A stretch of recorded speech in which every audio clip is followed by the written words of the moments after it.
बिस्मिल्लाहिर्रहमानिर्रहीम। अस्सलाम वालेकुम डियर स्टूडेंट, आज जो है वो आपके चैप्टर का लास्ट लेक्चर है, that is acidic nature of alkynes. आज के टॉपिक में आप ये स्टडी करेंगे। इसके अलावा आप इसके साथ साथ जो इसका एक और टॉपिक रहता है, that is comparison of the reactivities of alkane, alkyne and alkynes. तो इनको भी आप स्टडी करेंगे आज के लेक्चर में।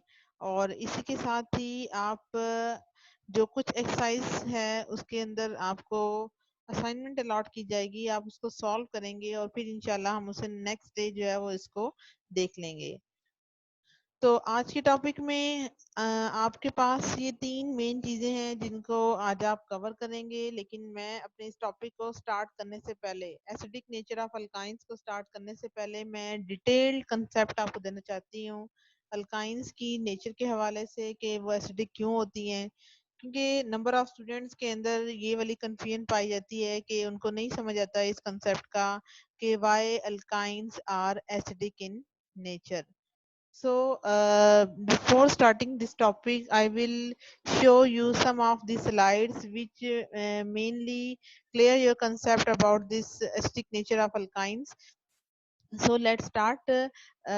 You may see 3 different pictures of s orbital, that is 1s यानी for one subshell के लिए ये, और इसी तरह जो है ये डायग्राम सेकंड सबशेल का है, और इसी तरह जो है ये diagram third subshell, that is sorry subshell एक ही है, that is S subshell, but इनके अंदर जो शेल नंबर है वो 1 शेल, सेकंड नंबर का शेल और थर्ड नंबर का शेल है। सब शेल एस है और शेल क्या है students, that is your K, L and M. तो आपको ये पता होना चाहिए कि एस ऑर्बिटल की जो इलेक्ट्रॉनों की probability of finding the electron है is mainly lie in the symmetrical reason,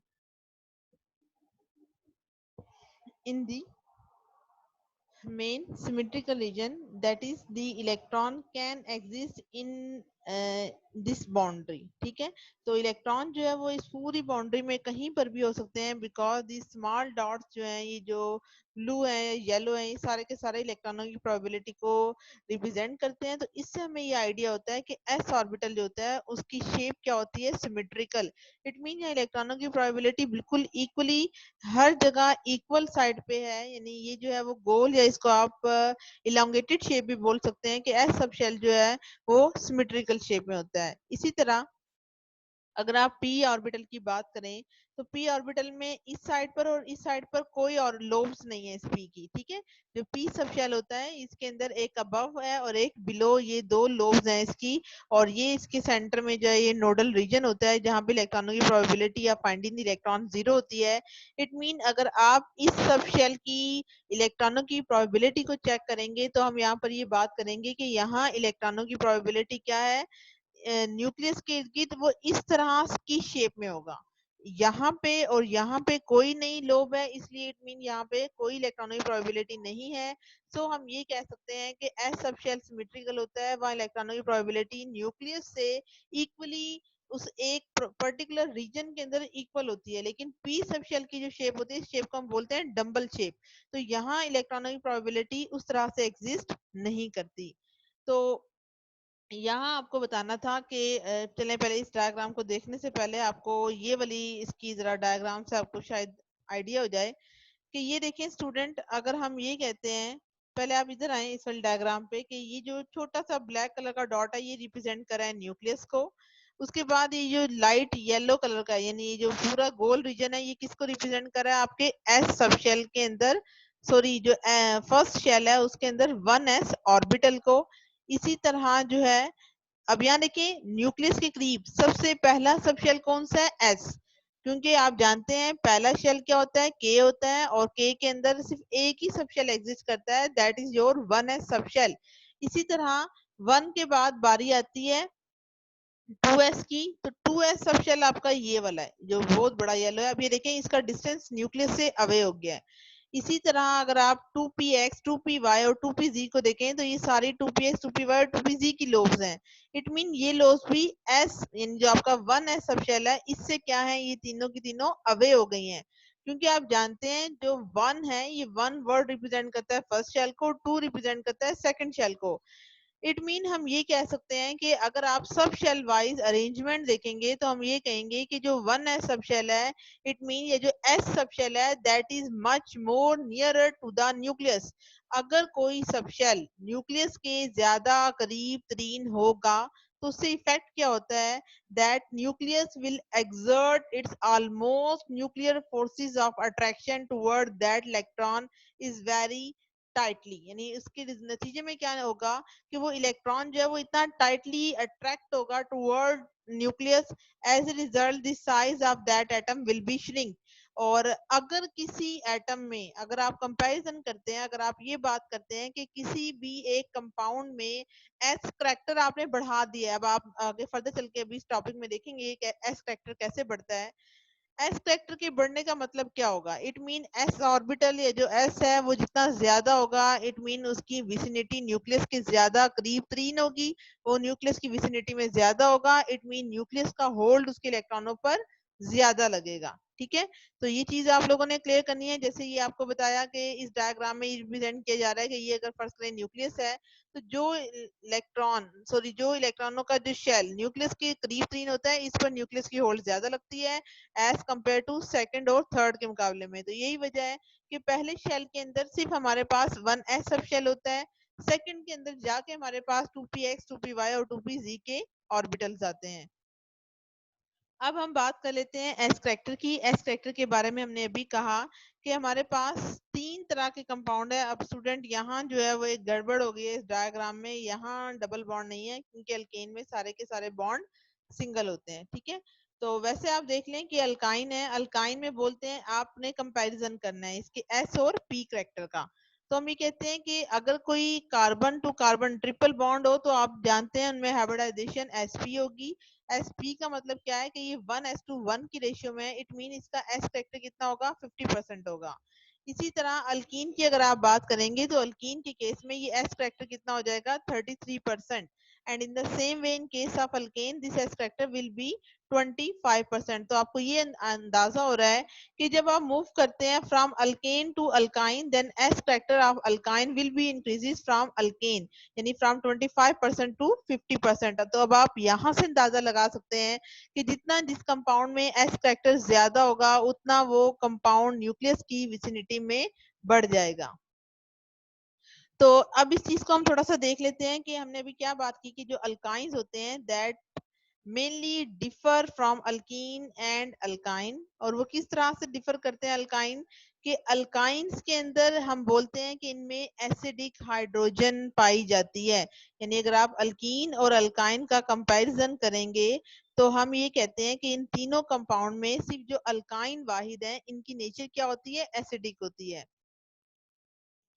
और ये भी आपको बताया कि चूंकि इनमें ट्रिपल बॉन्ड होता है, इनकी हाइब्रिडाइजेशन अभी आपको ड्रा करके बताई कि इनमें carbon to carbon triple bond है, इट मीन हाइब्रिडाइजेशन sp होगी, और यही sp हाइब्रिडाइजेशन इस अल्काइन की नेचर को क्या बना देती है स्टूडेंट्स, एसिडिक।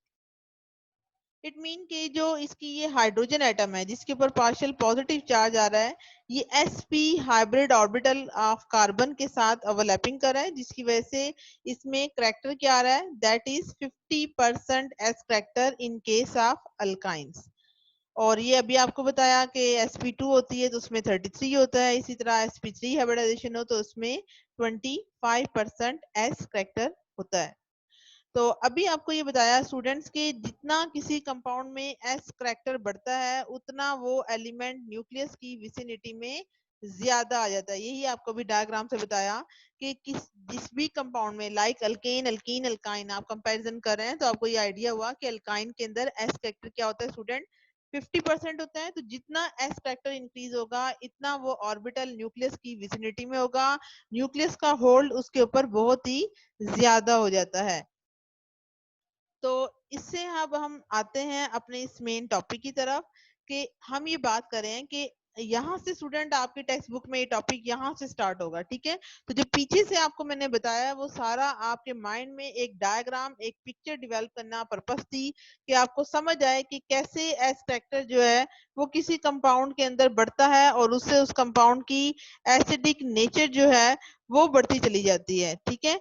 तो यहाँ देखें, हम ये बात करें कि ये कंपाउंड हमारे पास एक क्या है, इथाइन है।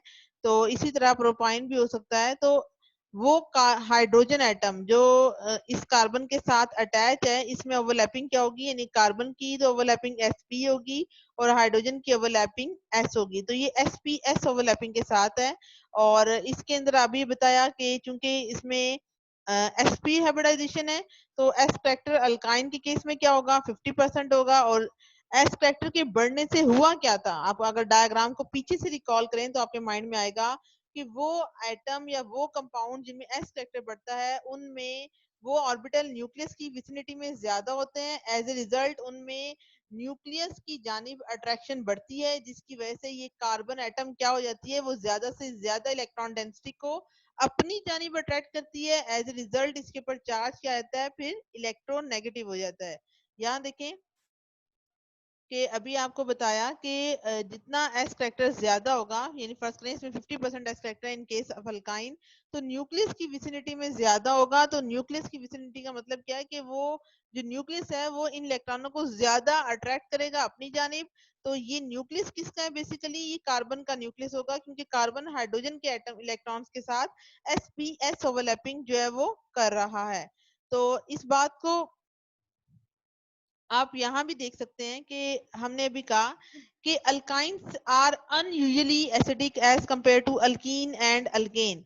तो रीजन क्या है, एक रीजन आपकी बुक में इस तरह से रीजन को एक्सप्लेन नहीं किया गया कि एसपी हाइब्रिडाइजेशन होती है इनमें, 50% इनका एस फैक्टर होता है और ये न्यूक्लियस के ज्यादा करीब तरीन हो जाते हैं।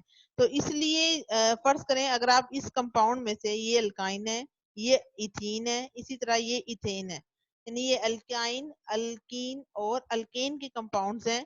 तो अल्काइन में से आप क्या करें, ये हाइड्रोजन फर्स्ट करें निकाल देते हैं। हाइड्रोजन निकालने के बाद इस कार्बन पर चार्ज क्या आ जाएगा, नेगेटिव। तो नेगेटिव चार्ज को स्टेबल करना पर्पस होता है। अगर कोई कंपाउंड अपने नेगेटिव चार्ज को स्टेबल कर लेता है, स्टेबल कैसे करेगा कि ये इस नेगेटिव चार्ज को अपने न्यूक्लियस की जानिब ज्यादा अट्रैक्ट कर रहा है। और क्यों अट्रैक्ट कर रहा है, बिकॉज इस कंपाउंड में एस फैक्टर ज्यादा है। और एस फैक्टर बढ़ने का मतलब क्या है कि ये एस ऑर्बिटल न्यूक्लियस के बहुत करीब तरीन है, उसकी विसिनिटी में ज्यादा है, न्यूक्लियस ज्यादा अट्रैक्शन से इलेक्ट्रॉनों को खींच सकता है। इट मीन ये इस कंपाउंड के नेगेटिव चार्ज को स्टेबल कर सकता है। So we can say that by increasing the S character, the nucleus will attract this negative charge toward itself. As a result, this negative charge will be stable. So we can say that when this negative charge will be stable, this hydrogen can be easily lose as compared to these two compounds. तो अगर आप इसको compare करते हैं, for example this alkane compound है, तो इसमें S factor just 25% है। और जब एस फैक्टर कम हो जाएगा, इट मीन ये न्यूक्लियस से थोड़ा अवे हो जाएगा, न्यूक्लियस इस तरह से इसके नेगेटिव चार्ज को अपनी जानिब अट्रैक्ट नहीं कर सकता जिस तरह के वो इथाइन के केस में कर रहा था। तो हम ये कह सकते हैं कि ये जो कंपाउंड है हमारा वो लेस स्टेबल हो जाएगा। तो उम्मीद करती हूँ ये सारे पॉइंट्स आपको अब तक क्लियर हो गए होंगे कि इथाइन में या टर्मिनल अल्काइंस में अभी हमने बात की कि sp हाइब्रिडाइजेशन होती है, 50% एस फैक्टर होता है और ये इस कार्बन पर चार्ज किया जाता है, फिर नेगेटिव आ जाता है।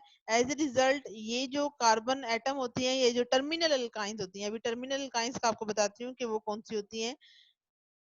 तो जो टर्मिनल अल्काइंस होती हैं वो क्या करती हैं, वो इलेक्ट्रॉनों को ज्यादा अपनी जानिब खींचती हैं, जिसकी वजह से ये जो अटैच्ड हाइड्रोजन है ये आसानी से लूज हो जाएगी और लूज होने के बाद ये इस पूरे नेगेटिव चार्ज को अपनी जानिब होल्ड कर लेगी, बिकॉज ये जो कार्बन है वो sp हाइब्रिडाइजेशन में है, इनमें s करैक्टर है और s करैक्टर के बढ़ने की वजह से क्या हो रहा है कि वो इस नेगेटिव चार्ज को स्टेबल कर रहा है। तो हम ये कह सकते हैं कि अल्काइंस क्या शो करती हैं, एसिडिक नेचर या एसिडिक बिहेवियर जो है वो शो करती हैं। तो अब यहाँ देखें, जैसे ये हमारे पास एक कंपाउंड है दैट इज वन अल्काइन, इसको बोलते हैं आप, या इसको आप टर्मिनल अल्काइन। अब यहाँ देखें, टर्मिनल इसलिए बोल रहे हैं क्योंकि इस साइड पर पोजीशन टर्मिनल नहीं है, क्योंकि यहाँ एक अल्काइल ग्रुप लग गया है। टर्मिनल का मतलब ये है कि इसमें एक जानिब हाइड्रोजन जरूर ऐसी होनी चाहिए जो कि इस carbon to carbon triple bond के साथ अटैच हो, तो ऐसी अल्काइन टर्मिनल अल्काइंस होती हैं। लेकिन फर्ज करें अगर ये हाइड्रोजन भी आप आर ग्रुप से रिप्लेस कर देते हैं, तो इट मीन इस कंपाउंड के पास फिर कोई हाइड्रोजन अवेलेबल नहीं होगी। तो कहते हैं कि आपने अगर टेस्ट करना हो या आप इस कंपाउंड का रिएक्शन करवाते हैं सोडामाइड के साथ। अब सोडामाइड क्या है? दैट इज NaNH2, यानी सोडियम अमाइड, या इसको आप सोडामाइड भी बोलते हैं। और ये reaction in the presence of liquid ammonia किया जाए तो यहाँ देखें सिर्फ टर्मिनल हाइड्रोजन रिप्लेस होगी, यानी ये हाइड्रोजन रिप्लेस होकर किसके पास चली जाएगी? इस NH2 ग्रुप के पास, और सोडियम इस हाइड्रोजन की जगह पे रिप्लेस कर लेगा, और जो कंपाउंड इससे फॉर्म होंगे that is known as the acetylides, या फिर इसको बोलते हैं एल्कीनाइड्स कंपाउंड।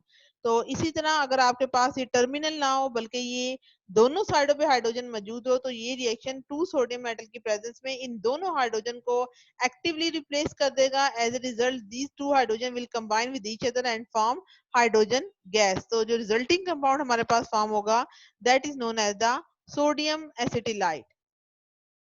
इसी तरह हम बात करते हैं कि जो सोडियम एसिटिलाइड है ये एक वैल्यूएबल रिएजेंट है और इसको आप डिगर रिएक्शन में यूज कर सकते हैं। तो अब जरूरी नहीं है कि आप इस रिएक्शन को सिर्फ सोडियम के साथ करें या सोडामाइड के साथ करें, बल्कि इस रिएक्शन के चांसेस ये हैं, ये जो टर्मिनल अल्काइंस हैं या सिंपल इथाइन कंपाउंड है, इनके reaction cuprous chloride in the presence of ammonium hydroxide भी हो सकते हैं। तो जब ये आपस में रिएक्ट करेंगे तो ये कॉपर क्या करेगा? इन दोनों हाइड्रोजन को रिप्लेस कर देगा और खुद इसकी जगह पर आके अटैच हो जाएगा। तो इससे जो कंपाउंड फॉर्म होगा that is known as the di copper acetylide. और इस कंपाउंड का बच्चों कलर होता है रेडिश ब्राउन प्रेसिपिटेट। हम करते क्या है लैब में कि अमोनियम हाइड्रोक्साइड का सोल्यूशन क्यूप्रस क्लोराइड में in the presence of acetylene add करते हैं, तो फौरन से रेड कलर के प्रेसिपिटेट, रेडिश ब्राउन कलर के प्रेसिपिटेट बनना शुरू हो जाते हैं, जो कि बिल्कुल टेस्ट ट्यूब की बेस पे आपको नजर आते हैं। इन द सेम वे ये अमोनियम यानी NH4 किसके पास जाएगा? इन दो क्लोरीन के पास। एज ए रिजल्ट यहाँ क्या बनेगा? Ammonium chloride. इसी तरह अमोनिया में से ये एक हाइड्रो सॉरी ये जो हाइड्रोजन होंगी इस एसिटिलीन की, ये दोनों निकली थी, ये दोनों हाइड्रोजन जो है वो इस OH के साथ कंबाइन होकर क्या बना देंगी? Two water molecule. तो इस रिएक्शन को हम एक और तरह से भी देख सकते हैं।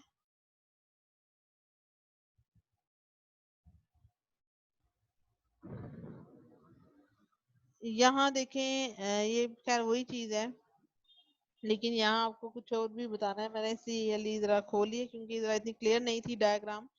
तो इसी तरह यहाँ रिएक्शन देखिए बच्चों, ये रिएक्शन एक तो आपने cuprous chloride in the presence of ammonium hydroxide किया है। इसी तरह ये रिएक्शन आप किसके साथ लिख सकते हैं? Silver nitrate in the presence of ammonium hydroxide. तो अगेन यहाँ देखें आपको इन रिएक्शन से क्या अंदाजा हो रहा है कि वो हाइड्रोजन जो एसिडिक है ये दोनों की दोनों रिप्लेस हो जाएंगी किसके साथ? किसी भी मेटल के साथ। अगर क्यूप्रस क्लोराइड है तो यहाँ पर मेटल क्या है? कॉपर। अगर सिल्वर नाइट्रेट है तो यहाँ मेटल बच्चों क्या है? सिल्वर, दैट इज आर्जेंटम, इसका लैटिन नेम है। तो इसको Ag भी लिखते हैं। तो इन दोनों हाइड्रोजन को आपने किससे रिप्लेस कर देना है? सिल्वर से। और ये जो रिजल्टिंग कंपाउंड बनेगा that is known as the di silver acetylide. और इस कंपाउंड के बच्चों प्रेसिपिटेट क्या होते हैं? White. In the same way ये NH4 इस नाइट्रो NO3 के साथ मिलेगी, यानी ये अमोनियम और ये NO3 मिलके क्या बना देंगे? Ammonium nitrate. इसी तरह ये OH इन दोनों हाइड्रोजन के साथ कंबाइन होकर क्या फॉर्म करेगी? वाटर। तो इससे हमें ये पता चला कि जब भी आप इसका क्यूप्रस क्लोराइड से करवाएंगे तो बच्चों डाई कॉपर एसिटिलाइड और इसका कलर क्या होगा? Reddish brown. अगर सिल्वर नाइट्रेट से करवाएंगे तो रिजल्टिंग कंपाउंड क्या बनेगा? डाई सिल्वर एसिटिलाइड और इसका कलर क्या होगा? That is white precipitate. तो कहते हैं कि आप चाहें तो इन कंपाउंड से आप वापिस जो है वो इन रिएक्शन को रीजनरेट करवा सकते हैं। रीजनरेट करवाने के लिए क्या करना है कि आप इन्हीं ये जो प्रेसिपिटेट बने हैं इनमें आप डाइल्यूट एसिड ऐड कर दें, लाइक सल्फ्यूरिक एसिड या फिर नाइट्रिक एसिड। तो जैसे ही आप ऐड करेंगे, एसिड का फंक्शन क्या होता है बच्चों? प्रोटॉन को लूज करना, और ये सल्फेट यहाँ से मेटल को अपने साथ एक्सट्रैक्ट कर लेगी एंड एज रिजल्ट यहाँ सिल्वर सल्फेट और सिल्वर नाइट्रेट की अगेन फॉर्मेशन हो जाएगी और एसिटिलीन की भी अगेन फॉर्मेशन हो जाएगी। तो इस तरह के रिएक्शन को हम यूज कर सकते हैं for preparation, purification, separation and identification of alkynes के लिए। अब इस आइडेंटिफिकेशन की अल्काइंस को समझने के लिए आपको एक एग्जांपल दे दूं पहले। इन रिएक्शन का बच्चों एक फायदा ये है कि इन रिएक्शन से आप डिस्टिंग्विश कर सकते हैं between terminal alkynes and other molecules, जैसे फॉर एग्जांपल ये एक कंपाउंड है जिसको हम बोलते हैं 1 ब्यूटाइन। ये वो कंपाउंड है जिसमें ट्रिपल बॉन्ड कहाँ लगा हुआ है, 2 पोजीशन पे। तो अभी आपको बताया कि टर्मिनल अल्काइन इसको बोलेंगे। यहाँ पे बच्चे देखें carbon to carbon triple bond है, लेकिन यहाँ इन carbon to carbon triple bond में से कोई हाइड्रोजन नहीं लगी हुई, because all the 4 bond of carbon are satisfied. यहाँ कोई हाइड्रोजन नहीं है। तो आप जितना मर्जी सिल्वर नाइट्रेट और क्यूप्रस क्लोराइड ऐड कर लें, यहाँ पर किसी किस्म के प्रेसिपिटेट की फॉर्मेशन नहीं होगी। तो इस रिएक्शन से आप डिस्टिंग्विश कर सकते हैं 1 ब्यूटाइन एंड 2 ब्यूटाइन में, because in case of 2 butyne there are no more acidic hydrogen available to react with these metal. So we can say that in case of 2 butane the following reagent will give no other precipitate, but in case of 1 butane this one hydrogen will be acidic in nature, because this hydrogen will directly attach with this carbon atom, and this carbon is undergoing the sp hybridization. So we can say that 1 butane will form reddish brown precipitate as well as white precipitate with silver nitrate and ammonium hydroxide. So this reaction can be used to distinguish between terminal alkynes and other molecules. तो ये आपको idea होना चाहिए इन सब के हवाले से। तो यहाँ तक उम्मीद करती हूँ ये क्लियर हुआ होगा। नेक्स्ट टॉपिक जो बच्चों आप लोगों ने पढ़ना है, that is comparison of reactivities of alkenes, alkane, alkenes and alkyne. ये टॉपिक इंपॉर्टेंट है। वैसे आप लोग पहले इसको बहुत डिटेल में पढ़ चुके हैं, लेकिन आपको मैं थोड़ा सा यहाँ मजीद क्लियर कर देती हूँ। तो पहले याद रखिएगा कि सबसे ज्यादा रिएक्टिविटी में अगर आप तीनों को कंपेयर करें तो सबसे ज्यादा रिएक्टिव कंपाउंड अल्कीन्स यानी डबल बॉन्ड वाले होते हैं, फिर अल्काइंस जिनमें ट्रिपल बॉन्ड होते हैं, एंड देन अल्केन्स जिनमें सिंगल बॉन्ड होता है। तो अल्कीन्स के बारे में हमने पढ़ा है कि इनके अंदर क्या होता है, carbon to carbon double bond, और डबल बॉन्ड में क्या होते हैं, पाई इलेक्ट्रॉन्स या पाई बॉन्ड होते हैं। ये बॉन्ड वीक होते हैं क्योंकि आपको बताया था कि इनकी ओवरलैपिंग पी ऑर्बिटल की साइड वाइज होती है। अगर आप उनको थोड़ी सी हीट दें तो वो फौरन से लूज वो ब्रेक डाउन हो जाते हैं। तो जितना कोई कंपाउंड में मौजूद बॉन्ड जितने वीकर होंगे, जितने वो आसानी से टूट जाते हैं, इट मीन उनकी रिएक्टिविटी इंक्रीज हो जाती है। सेकंड चीज क्या होती है कि इनके अंदर जो पाई बॉन्ड है, ये देखें इसके पाई बॉन्ड है, ये बहुत ज्यादा एक्सपोज हुए हुए हैं। ये इनका यहाँ सिग्मा बॉन्ड है और इनके पाई बॉन्ड एक्सपोज हैं और ये अवेलेबल होते हैं फॉर इलेक्ट्रोफिलिक रिएजेंट के लिए। तो ये दोनों फैक्टर मिलके इस क्लास को यानी अल्कीन की क्लास को क्या बना देते हैं, रिएक्टिव। इसी तरह अगर आप अल्काइंस की बात करें तो अल्काइन में देखें ये जो रेड कलर का है और ये जो ब्लू कलर का है, ये रिप्रेजेंट करें, इनमें 2 पाई बॉन्ड होते हैं और एक इनमें सिग्मा बॉन्ड होता है जिसको यहाँ पे ग्रे कलर से रिप्रेजेंट किया गया है। ठीक है, तो जितने ज्यादा पाई बॉन्ड, अब यहाँ देखें इस कंपाउंड में बहुत ज्यादा इलेक्ट्रॉन डेंसिटी है, तो इलेक्ट्रॉन डेंसिटी ज्यादा होने से ये दोनों कार्बन के एटम के दरमियान में जो बॉन्ड डिस्टेंस है वो बहुत ही ज्यादा शॉर्ट हो जाता है, जिसका मतलब ये होता है कि ये दोनों एटम एक दूसरे के काफी क्लोज आ जाते हैं। तो बॉन्ड डिस्टेंस इन दो एटम के दरमियान में शॉर्ट होता है, जिसकी वजह से इनके पाई इलेक्ट्रॉन्स अवेलेबल नहीं होते कि उनके ऊपर रिएक्शन हो सके किसी भी इलेक्ट्रोफिलिक रिएजेंट का। लेकिन इनमें इतनी एक्टिविटी जरूर होती है कि ये कंपाउंड अल्काइंस के अल्केन के मुकाबले में, क्योंकि अल्केन में आप जानते हैं सारे के सारे बॉन्ड सिंगल है, लेकिन अल्काइन में अगरचे बॉन्ड डिस्टेंस शॉर्टर है, लेकिन अल्केन की कंपैरिजन में यानी पाई बॉन्ड होने की वजह से अल्केन के मुकाबले में ये फिर भी आसानी से ब्रेक हो जाता है। तो हम यही कहते हैं कि जो हमारे पास जनरल रिएक्टिविटी का ऑर्डर बनता है कि that is the most reactive reagent is alkene, then alkyne and then alkanes. तो उम्मीद करती हूँ ये टॉपिक यहाँ तक क्लियर हो गया होगा। फिर आज के लेक्चर में आपके चूंकि बुक में एमसीक्यू से तो उसको टिक कर लीजिएगा। सबसे पहला एमसीक्यू है जी आपका, स्टेटमेंट है कि प्रेपरेशन ऑफ वेजिटेबल घी, ये आपको बताया था इनमें बैटियर सेंडेंस हाइड्रोजनेशन के रिएक्शन को बोलते हैं। क्लोरोफॉर्म का फार्मूला आप लोगों ने पढ़ा है अल्केन्स की हेलोजिनेशन में, दैट इज CH Cl3। इसी तरह डबल बॉन्ड किसी भी कंपाउंड में आपको बारहा बताया है कि ये अनसैचुरेशन को रिप्रेजेंट करता है। नेक्स्ट है कि विनाइल एसिटाइलिन बेंजीन से कंबाइन हो तो क्या बनता है, क्लोरोप्रीन। अब पूछेंगे मैडम यहाँ डाइविनाइल भी बनता है, तो डाइविनाइल HCl के साथ ही बनता। ठीक है, ये एसिड विनाइल एसिटिलीन को आप HCl से कंबाइन करवाएंगे तो डायरेक्ट क्लोरोप्रीन की फॉर्मेशन होती है। नंबर 5 में ये रूल आप पढ़ चुके हैं, that is your Markovnikov rule. और सिंथेटिक रबड़ में आपके पास ये स्टेटमेंट है कि इसका करेक्ट आंसर है दैट इज एसिटाइलिन के क्लोरोप्रीन की पॉलीमराइजेशन से फाइनली आपके पास नियोप्रीन रबड़ बनता है, लेकिन वो आगे फर्दर किससे बनता है, दैट इज एसिटाइलिन। तो ये इसका राइट आंसर है। इसी तरह बीटा बीटा डैश डाइक्लोरोइथाइल सल्फाइड, ये आपको बताया था यूजेस ऑफ इथीन में, that is your mustard gas. इसी तरह ये रिएक्शन में आपने पढ़ा है अल्केन की हेलोजिनेशन में, ये इन सब का मिक्सचर होती है। और आर्टिफिशियल राइपनिंग में स्टूडेंट्स ये दोनों गैसेस यूज होती हैं, आप चाहे तो इसको भी टिक कर सकते हैं।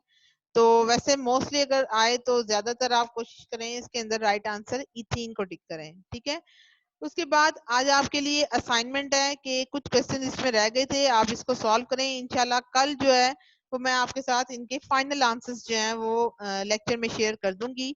तो आपने ये बताना है कि इन कंपाउंड्स के नेम इनकरेक्ट हैं, आपने इनको करेक्ट नेम देने हैं इन तीनों कंपाउंड्स को, ठीक है। तो ये मैंने इसके स्ट्रक्चर ड्रा कीजिएगा आप इनके नेम से, और फिर इनके करेक्ट नेम देने हैं और साथ रीजन बतानी है। उसके बाद ये अगर आपसे होता है तो ठीक, लेकिन ट्राई करना आपका बनता है। अगर नहीं होता तो इंशाल्लाह इसको फिर मैं कल खुद लेक्चर में आपके साथ डिस्कस कर लूंगी। क्वेश्चन नंबर 14 आप लोगों ने सॉल्व करना है कि आपने कन्वर्जन करनी है, that is 1 butene to 1 butyne, 1 propanol to 1 propyl chloride. और इसी तरह एक ये रिएक्शन था, क्वेश्चन नंबर 15 आपका रहता था, ये आप लोगों ने करना है। तो आज का लेक्चर बच्चों यहाँ तक एंड होता है। तो इनकी जितनी आपसे प्रैक्टिस हो सकती है आप कीजिए, कल इंशाल्लाह इनके फाइनल आंसर आपके साथ शेयर किए जाएंगे। तो आप लोग इनकी प्रैक्टिस करें और अपनी मेहनत जारी रखें। इंशाल्लाह आप लोगों को जो है वो ऑनलाइन क्लासेस आपकी ऐसे ही कंटिन्यू रहेंगी, ठीक है। ओके स्टूडेंट्स, अपना ख्याल रखिएगा। अल्लाह हाफिज।